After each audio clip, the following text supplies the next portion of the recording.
पहले बात करते हैं आईमेक की, यानी India middle east Europe economic corridor. ये एक ऐसा एम्बिशियस प्रोजेक्ट है जो 2023 G20 समिट में न्यू दिल्ली में अनाउंस हुआ था। आईमेक एक 6400 किलोमीटर का मल्टी मॉडल नेटवर्क है जो इंडिया को मिडिल ईस्ट के थ्रू यूरोप से कनेक्ट करता है, specially UAE, Saudi Arabia, Jordan, Israel और फिर इटली या ग्रीस के पोर्ट्स तक। इस प्रोजेक्ट को बड़े ग्लोबल प्लेयर जैसे United state, European union, France, Germany और इटली सपोर्ट कर रहे हैं, जो इसे चाइना के बेल्ट एंड रोड इनिशिएटिव का एक स्ट्रेटेजिक काउंटर बनाता है। आईमेक सिर्फ एक ट्रेड रूट नहीं है, ये एक कंप्लीट इकोसिस्टम है जो ट्रेड, एनर्जी और डिजिटल कनेक्टिविटी को एक साथ लाता है। इस कॉरिडोर का सबसे इम्पोर्टेंट हिस्सा होगा रेल और शिपिंग लिंक्स, जो इंडिया को डायरेक्ट यूरोप से कनेक्ट करेगा।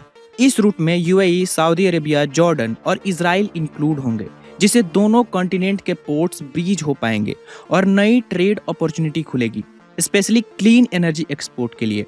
ये प्रोजेक्ट वेस्ट एशिया के पोर्ट्स और रेल फैसिलिटीज को इंटीग्रेट करेगा, जिससे इंडिया यूरोप ट्रेड लगभग 40% फास्टर हो जाएगा। सोचो, अभी अगर एक कंटेनर मुंबई से यूरोप जाता है तो उसे स्वेज कैनाल के थ्रू जाना पड़ता है, और क्योंकि 10% ग्लोबल मैरीटाइम ट्रेड इसी कैनाल से होता है, डिले और बॉटलनेक कॉमन है। लेकिन नए कॉरिडोर में शिपमेंट मुंबई से पहले दुबई बाई सी पहुंचेगा, वहां से रियाद होते हुए रेल के जरिए इजराइल के हाइफा तक जाएगा और फिर वहां से सी रूट से यूरोप पहुंच जाएगा।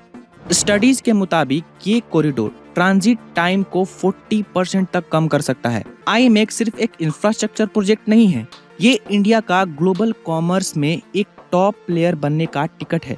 ये इंडिया को सप्लाई चेन डिपेंडेंसीज से फ्री करता है और वर्ल्ड स्टेज पर उसकी आवाज को और बुलंद करता है। लेकिन आईमेक के साथ इंडिया का एक और एस कार्ड है, ईस्टर्न मैरीटाइम कॉरिडोर।